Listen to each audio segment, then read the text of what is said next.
নির্বাচন বিলম্বিত হয় তাহলে এই এই এই দেশের কপালে আবার দুঃখ আছে, নিজের ভাগে বেশি দেওয়া হচ্ছে, এটা বুঝতে হবে। আমি সেই জন্য বলবো যে আমরা যেন যে কথা বলে আসছি, আমাদের একমাত্র রক্ষা কবচ এবং বাংলাদেশের জাতীয় নিরাপত্তার একমাত্র রক্ষা কবচ, স্বাধীনতা সার্বভৌমত্বের একমাত্র রক্ষা কবচ আগামী দিনের যে অবাধ, সুষ্ঠু এবং নিরপেক্ষ নির্বাচন সরকার অধীনে নির্বাচন, এর বাইরে কোনো কিছুই বাংলাদেশ রক্ষা করতে পারবে না। রক্ষা করার একমাত্র স্কোপ হলো এই বাংলাদেশে অত্যন্ত অবাধ নির্বাচন হওয়া, জনগণের ভোট জনগণ দিবে, যাকে খুশি তাকে দিবে।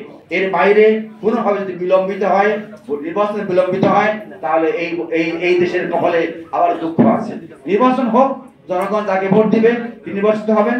তারপরে আমরা বিশ্বাস করতে চাই এই জনগণ যারা ভোট দিবে সেখানে বাংলাদেশ জাতীয়তাবাদী দল বিজয়ী হবে, কারণ তারা দেশপ্রেমী শক্তি, তারা জনগণের সাথে হিপোক্রেসি করে না, তারা জনগণকে ভালোবাসে।